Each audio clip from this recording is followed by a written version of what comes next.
Hello there, everyone. My Yes. name is Adrian Warnock, and I'm here with a new friend of mine. Oh my goodness, I practiced how to pronounce your name, and my mind has gone completely blank. So, Okay. would you mind just reminding me of how to Ebis say your name? Ebisido. Ebisidor. Yes, please. Ebisidor.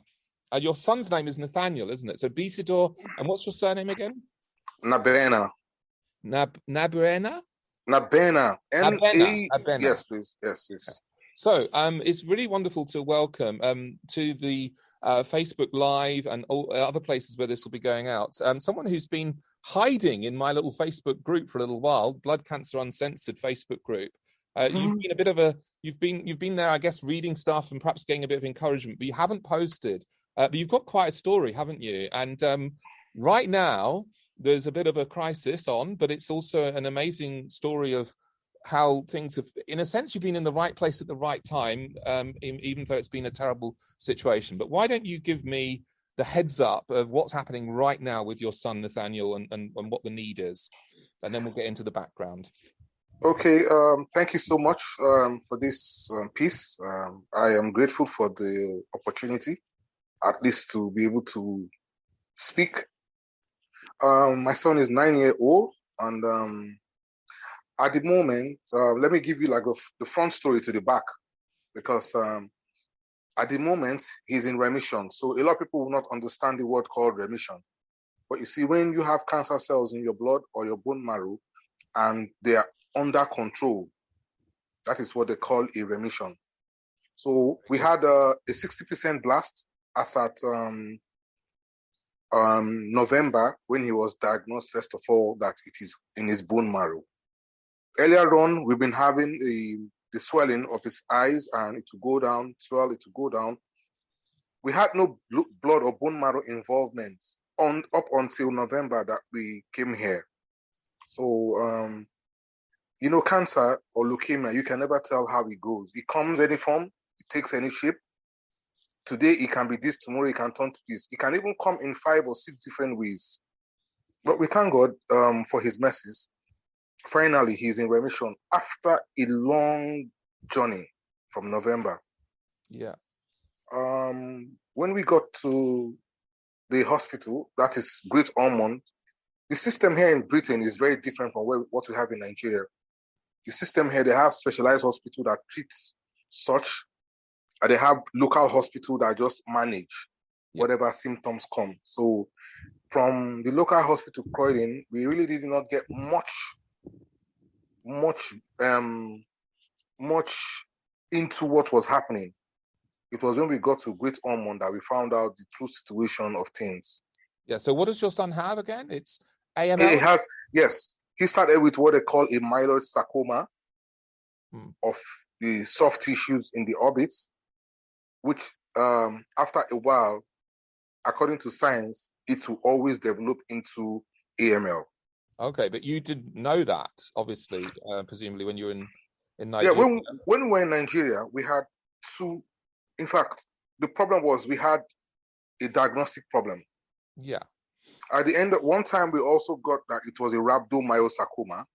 Yeah. One time we got it was a lymphoma. One time we got it was non-Hodgkin's. We had a lot of different variants of the word, the big C. So we were not too sure which he was. Had cancer, and you knew it was in his eye, and he had to have his eye removed. Essentially, that was the sort of story of what happened in Africa. And then you tried to come to the UK just to get a prosthetic eye. For him. Is that right? Yes, please. Yeah. And then something remarkable happened, because, and this really struck me today, actually. I was just reading up again about AML.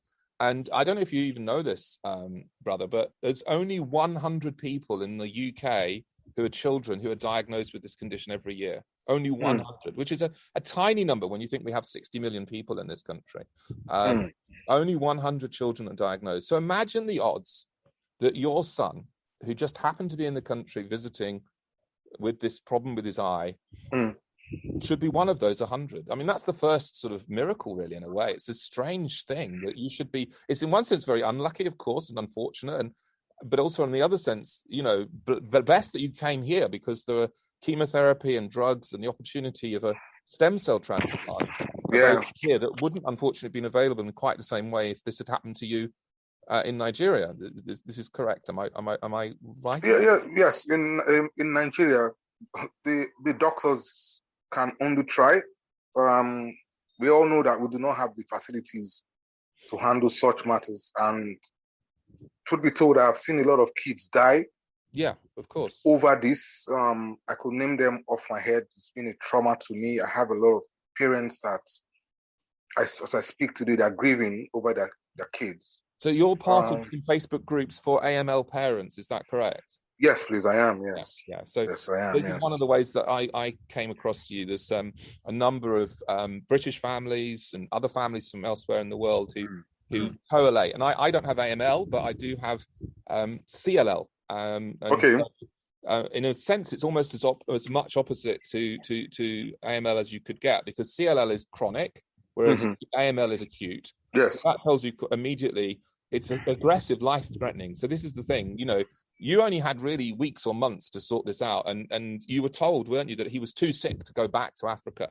Some people say, why didn't you just take him back? Well, you couldn't take him back, and he would have died. And even in the UK, until recently, a lot of these kids would die, and even now some of them die.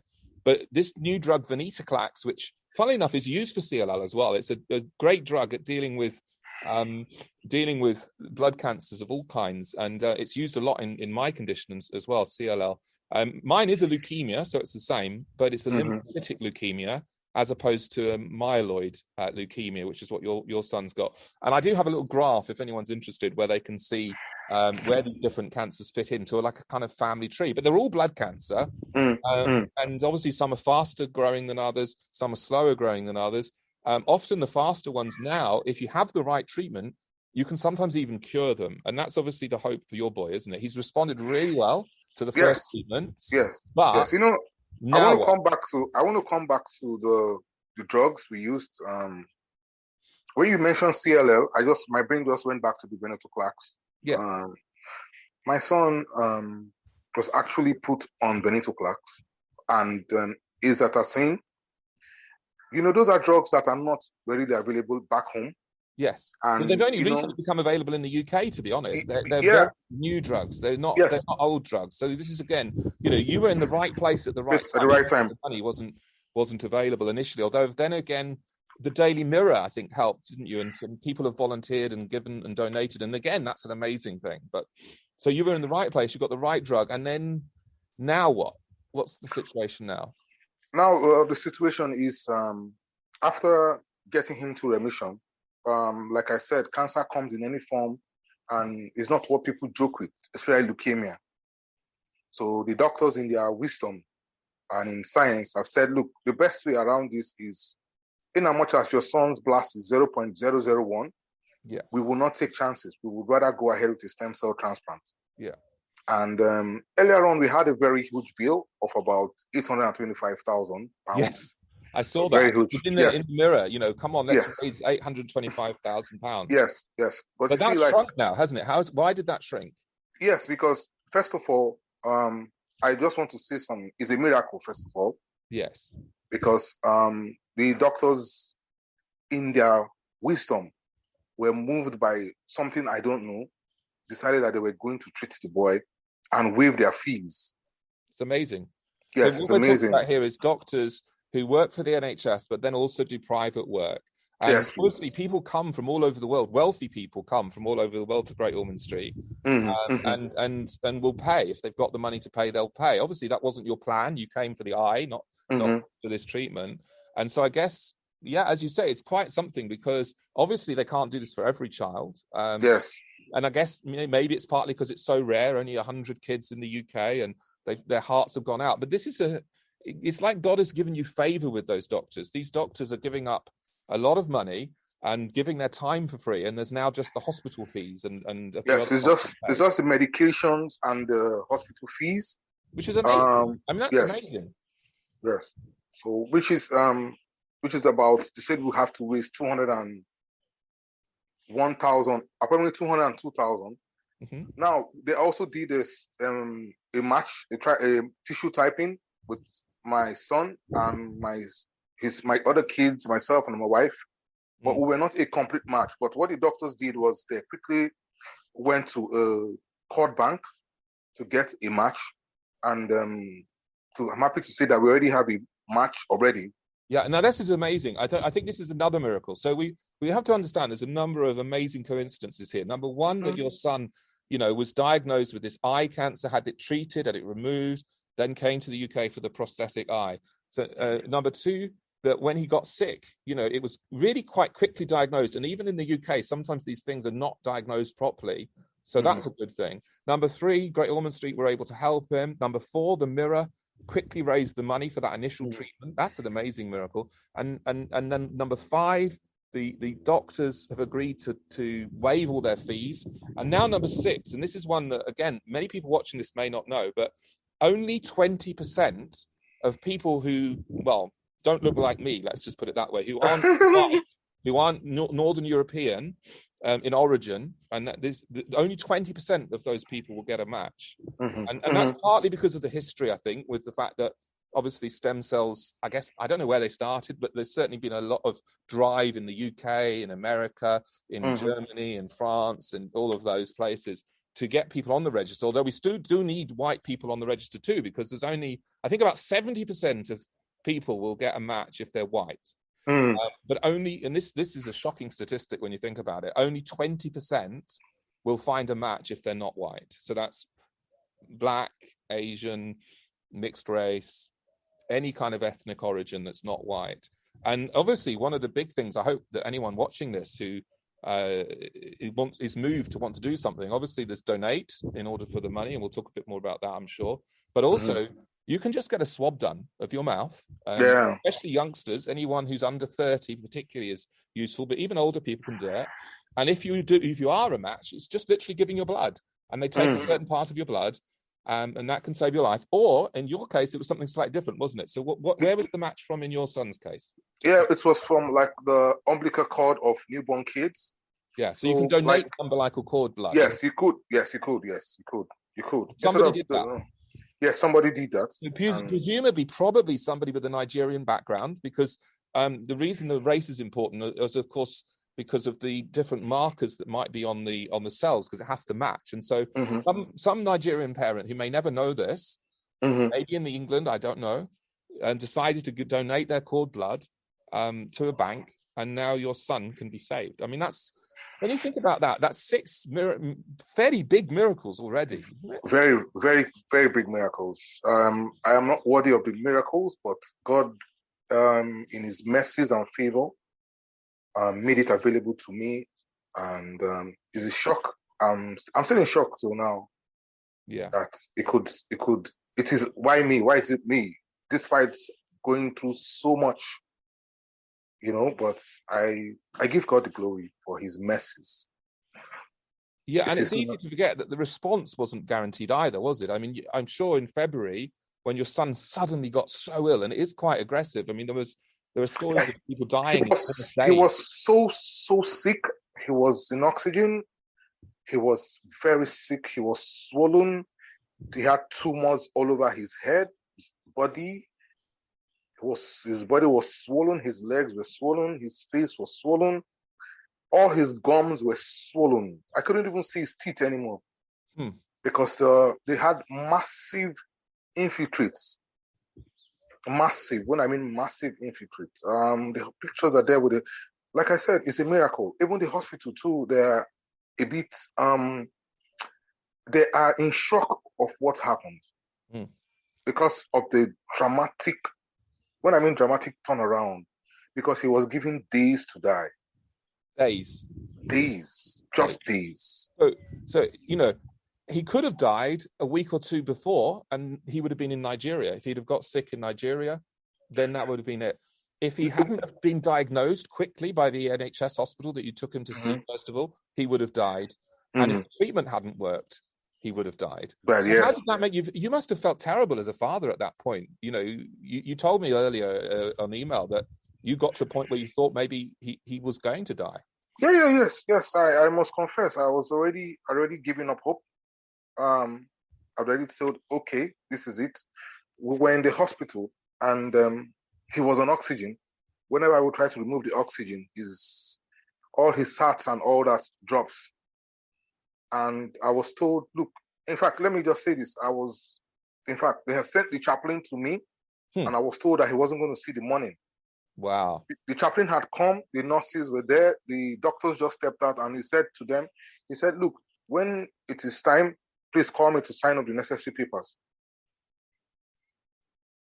My son was holding his breath. He was shouting. So they had to give him some midazolam to make him to make him calm and not struggle towards passing out of the world, so that it will be peaceful. And I cried. I couldn't recognize my son anymore. He was, when I said he was swollen, I've seen kids die back home in Nigeria because we've been in the hospital for a while. So I know when it is that end time. And I started encouraging myself, well, God, thank you. You gave me. If you want to take him, it's fine. No more struggle, my baby. But God stepped in. That day, nothing happened. He didn't die that day. I took him back home with oxygen, and I brought him home to lie down on the bed. And 2 days he was on oxygen at home. He couldn't get up. Was this after he'd been treated or before he'd been treated? No, before he was treated. He couldn't get up. He was just lying down on the bed. Wow. And at the end of the second day, he just woke up and removed the oxygen mask. Wow, that's amazing. And somewhere around this time, you met someone who had contacts at the Mirror, a friend who's become quite a dear friend, I believe. Is that right? And they were able to draw the story to the attention of one of the UK's most popular newspapers, the Mirror and the Sunday People.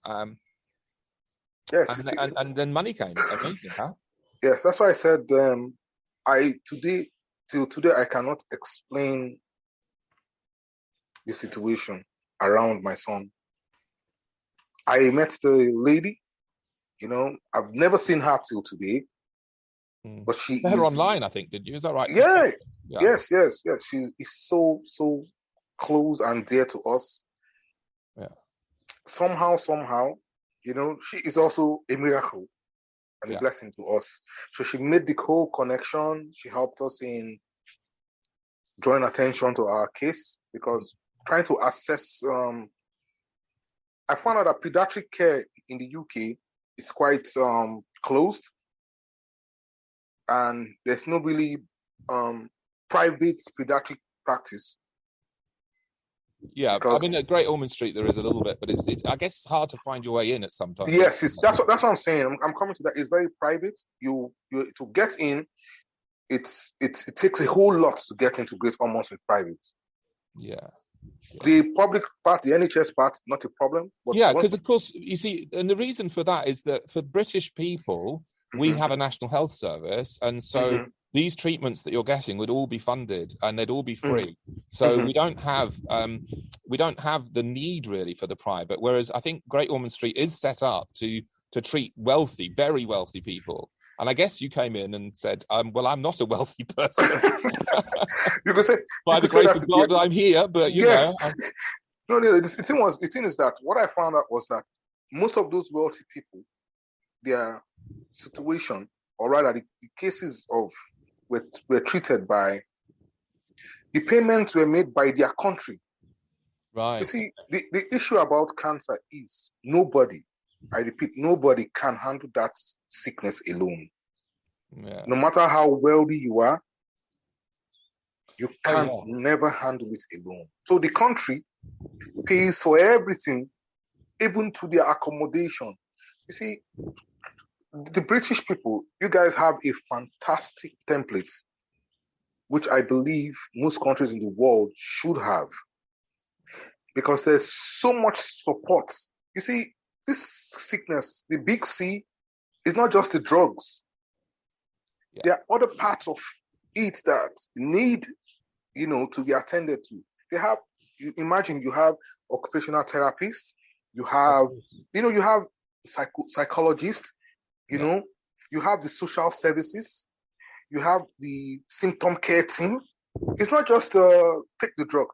No, the treatment is holistic, which I have not seen anywhere else. Going back home. So do you understand what I'm saying? So this is to say that sometimes most of our prayers have been answered by medicine. Yeah, and this is the thing. So I mean, there'll be people watching this who are not Christians, and that's fine. And and it's the miracle of modern medicine. I get that, and that's obviously played a part here. But I'm not a great believer in coincidences. I like to call them God incidences. And I think your story is full of God incidences. That's what I'm hearing. And some Christians, though, they don't see that. Can you imagine? That you're praying, God heal my son. I'm sure you were praying, God heal my son. And then you get contact with this lady, and imagine you'd said, "Oh, well, I wanted you to heal my son, not give me contact with a lady, not make me connected with the Sunday Mirror and the Sunday People and the Daily Mirror, not raise money, not make the doctors change their heart and say we'll give this to basically for free as near as we can, not make my drugs work. You said, God, I wanted you to heal me, and God's saying, actually, I just am healing you. That's exactly just what it. I'm doing by this miracle. Yes, that's just it. Even in the Bible, the miracles in the Bible, they were not all direct God turning the situation around in that instant. Yeah, supernaturally, not always. Yes, not always. So there was a process, and God is a God of process. Yeah. He would always step in and do his work at every point in time. Yeah, that's wonderful. There are instant cases. Yes, there are cases that where by the next day it's all gone. But then again, God answered my prayers through, like you rightly illustrated, through those processes. Yeah. At every step of the way, when all hope was lost, God stood in. And so now, really, you're looking for another couple of miracles. Miracle one is a provision miracle. We need £200,000 in 10 days, because otherwise this window will close for treatment, and the condition, we've been told, will come back. AML doesn't go away without a stem cell transplant, but with a stem cell transplant, if it works and it's successful, this could be potentially even a cure. Is that correct? Is that what you've been told? Yeah. Yes, please. Yes. Yeah. So this is amazing. So we have the opportunity. We have the match. The 20% chance. Your son's already gone through that hurdle. And so now we need to pray, and people watching this can also give. They can also share this video or share some of the other posts publishing on Blood Cancer Uncensored website and on my Pathos website. I've spent some time getting to know this brother and getting to know this lady that's been helping him, reading up. And of course, this case has been followed up by the Daily Mirror since February. So this is a genuine case. We have people in the UK who've looked into this and who are caring for this family at the Great Ormond Street and all the rest of it. So it's not often that I ask for money. In fact, I can't remember the last time that I've looked down a camera like this and said, please, guys, will you give some money? Because if a few thousand of us all give £20, £50, £100, whatever we can afford, this boy will be saved. And if not, all these miracles up until now will mean nothing, because unfortunately, Eddie, you will be burying your son. And that's not something any father, and your wife, of course, who isn't on this video, and that's probably wise, because it must be so hard for her. But this is not what we want for you guys. What I just was praying for is that I need the support right now for us to meet the target and get my son the needed stem cell transplant. He has also been very brave and wonderful. Yeah. He has shown that he wants to leave. So I plead for, everyone to help, even if you can't contribute, the prayers as well, and also help get the story out there. Yeah, that's right. There are a lot of kids that would be encouraged by this story as well. A lot of parents. Yeah. It is one of the hardest things in life as a parent to watch your child die in front of you, because I saw those flashes when we had not received any treatment. Yeah. And I saw my son's condition go from bad to worse every day because I could not access treatment. It is not a situation I would want anybody to be in. Yeah. And I also pray that the doctors will find a way, or God would open their eyes to get a permanent cure or treatment to this horrible disease called cancer. Yeah, no, you're right. And sometimes the stem cell transplant really can be that. So, yes. One of my friends, the pastor of my church, original pastor, now it's pastored by Topi Koliosa, or Topwe Koliosa, who's a Nigerian guy. But when it was first started, it was pastored by another English guy, and his son had an acute blood cancer as a child. And back then, I think something like 80% of kids were dying of these very acute blood cancers. But his son survived, and I believe he had a stem cell as well. I'm not sure, but he certainly did survive, and he's alive to this day. Similar age to me, but younger than me now. So quite old. And but you know what? The statistics, at least in England, have changed the other way, so that now many of these kids who get these acute cancers do survive, but not all. And it's obviously an incredibly traumatic thing. And one of the things that's impressed me about you, Abby, and hearing about you from other people, is the fact that you are there supporting other parents as well. So you're going through the worst time of your life, and yet you're not just focused on yourself. And you posted about a little girl that had died. So again, that was presumably someone you knew from one of the forums. And you're in there trying to help other parents too. And there's a real strong sense of community in the blood cancer environment. And that's why I set up Blood Cancer Uncensored, which is a website where you'll be updating us about the story moving forward, and also a Facebook group for people who are either themselves parents or themselves facing this condition like I do. And I'm obviously blessed because I'm too in remission at the moment. Oh, really? That's nice. So that's good. And my remission has lasted, 2.5 years since I started treatment. But I have been told it will come back at some point, almost certainly. And I've been left with certain other conditions ongoingly. And sometimes, there are some issues ongoingly that can be a problem. But many kids will do really, really well on these stem cell transplants. So that's our hope and that's our prayer for you. And it's wonderful. I just wonder, in the last few moments that we've got, if you could just spend a little bit of time talking about how your faith has been perhaps challenged, but also how it has been a help to you in this. Because I think being a Christian and facing this probably is a bit different in terms of the hope that we have compared to if you don't have that hope. Being a Christian, it's tough and challenging when you have crisis like this, because there are a lot of Christians. Why me? Why not the devil? Why my son? And the thing is that Nathaniel is my only son, so we are so close. And it's there are times that I stop praying, because I thought, why will I pray? But you see, God has always shown me that He is God. When the situations were, like I said, hopeless, I had said, okay, let's call it a day. My son, go in peace. But God came back and said, no, He's not done yet. There are times that you are overwhelmed. You don't know the left or your right. But the truth about it is that God is always there. You might not see Him, you might not hear Him, but you will see things that are beyond your comprehension. It shows that there's something more supernatural working for you than against you. This matter would have been over, but the mercies of God said no. Yeah. And I guess you must be facing it with this. The one I'm thinking of at the moment is the faith of Shadrach, Meshach, and Abednego, who said, look, God will save us from your hand, King.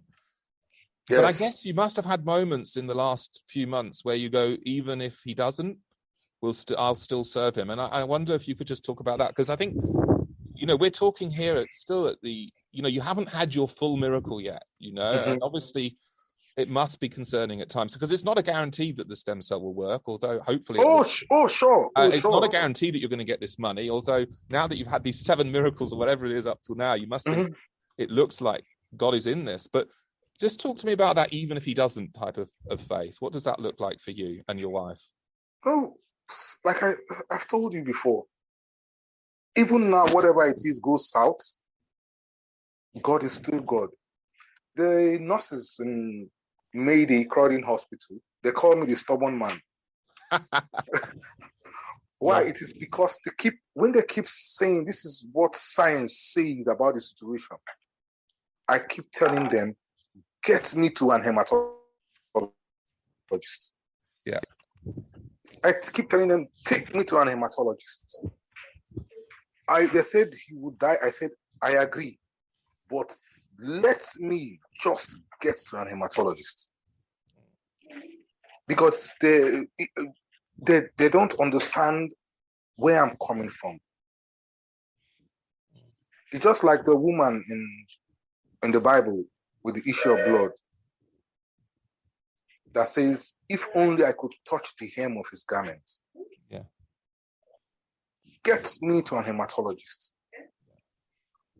But you see, God in his mercies.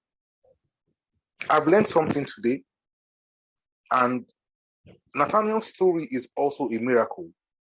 Even if it goes south, God has shown himself all the way. There's always a reference point that God's hand did something. Yeah. And I guess as Christians, we have a hope that even goes beyond this life. And that must have brought you some comfort at those moments where you thought he was about to die, that even if he did die, that you would see him again. Let me quote my son. He said, Daddy, I'm not scared of dying. Even if I die, I'm going to heaven. Wonderful. That was what he told me. He said, Daddy, I'm not scared of dying. Even if you die, I'm going to heaven. That's quite a thing for a 9-year-old boy to say, huh? Yes, it is. Yes, it is. Wonderful. Yes, it is. And it's come. He's here. He's here now. Oh, he wants to come and say hello. That'd be lovely. Please. Can I have this? Matty boy? Hello there, young man. Say hi. So see him here. See Nathaniel. He's a bit shy. So yeah, like I said, he needs to build his confidence back because of the eye and the sickness. That's why we have all those occupational therapists and all that, talking to him and trying to psychologists working on him. But we thank God, it's a work in progress. Well, what a story, and what a privilege that we have watching this and listening to this, that we can be a part. I've given my small amount. I may well give some more, but we can all give. We can all share. We can all share the story, and hopefully see the amazing deliverance of God in this situation. A wonderful story. Thank you so much for sharing. I'm going to say goodbye. Is there any last thing you'd like to say to our viewers? Thank you so much, Andrew, for this. It is also a miracle, Such things don't just come. They come, and also I want to thank people that have helped so far, people that have contributed, prayed, and this is also to any parent going through what I am going through, to have faith and have hope. Things happen like this. It is not from the witches or the wizard or whatever it is. I know a friend told me, he said, God has found you worthy. That is why this is happening to you. He knows you can handle the situation. So don't give up. And I hold on to those words so dearly. So every parent that is going through whatever it is, as regards a sick child, it might not be cancer. I just want you to just hang in there. These kids were given to us as caretakers. Sometimes scripture is fulfilled because the Bible says children are given to us by God to take care of.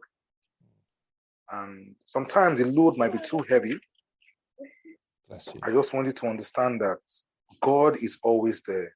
You might not see him, you might not hear him, but he is always there, doing the best he can do in the scene, or rather doing the best he has done. Thank you all so much for this, and God bless all of us. Yeah, God bless you. Yes, God bless you, brother. Please share this, like it, donate, and we'll see the happy ending of this story, I hope. Yes, thank you so much. Thank you so much. Okay, bye-bye. Take care.